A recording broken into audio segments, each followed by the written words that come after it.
tunawafanyia semina, tunawapa vyeti na leseni za kuwatazama kwa kipindi cha mwaka mmoja, na tunawafundisha namna ya kutoa huduma kwa wawekezaji ili kuepuka wawekezaji kutumia watu ambao ni matapeli, watu wasio waaminifu, ambao mwisho wa siku wanachafua na kuharibu taswira ya Tanzania kama sehemu salama ya kuja kufanya uwekezaji.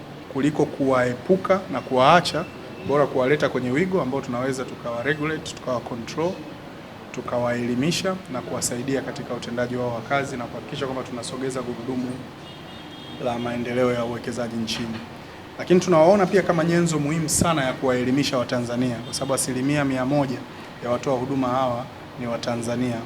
Kwa hiyo tunaona ni fursa kwao kutumia wigo, kutumia weledi wao kuwaelimisha Watanzania zaidi juu ya fursa. Tunawahakikishia wawekezaji wote wa ndani pamoja na wa nje kwamba tunatumia mfumo huu kuhakikisha kwamba huduma inayotolewa inakuwa ni bora, inakuwa ni huduma yenye weledi na wasiogope. Katika jambo ambalo pia tumeliwekea ukomo ni kiwango cha ada na tozo ambazo zinatolewa na watoa huduma, na kwa sababu pia wako wengi, kuna mambo mawili: kodi pamoja na tozo za serikali ziko wazi, na tozo ambazo mtoa huduma anazitoa ziko wazi, na kwa sababu wako wengi kuna ushindani sasa. Kwa hiyo atakapoona mtoa huduma mmoja gharama zake ni kubwa, anaweza kwenda kwa mtoa huduma mwingine, lakini tozo pamoja na ada ya serikali hazitabadilika kuhakikisha kwamba zinaendelea kuleta mazingira rafiki. Na huduma hizi pia ziko wazi pia kwa mtu mwenyewe binafsi kuzifanya moja kwa moja, si lazima kuwatumia watoa huduma.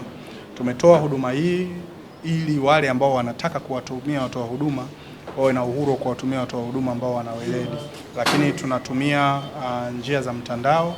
Sasa hivi unaweza ukafanya usajili wako wote kwa 100% kupitia tovuti zetu za TISEZA. Tunatarajia wanapokuja pia wawekezaji watoe huduma kwa haki na wasianze kutumia njia za mkato kuhisi kwamba watapata usaidizi. Mifumo yetu inasomana na lengo, ndio maana uwekezaji umeongezeka katika miaka mitatu iliyopita kwa sababu ya urahisi, wepesi pamoja na uwazi wa huduma. Kumekuwa na malalamiko wa muda mrefu sana kwa wawekezaji kutoka nje wakija Tanzania, wakikutana na watu wa huduma ambao hawajarasimishwa, unakuta kuna vitendo vya uhalifu mbalimbali vinafanyika dhidi yao. Wengine wanadhulumiwa maeneo, wanatoa hela na nini. Na wengi mtaani tumekuwa tukiwaita kama vishoka hawa watu.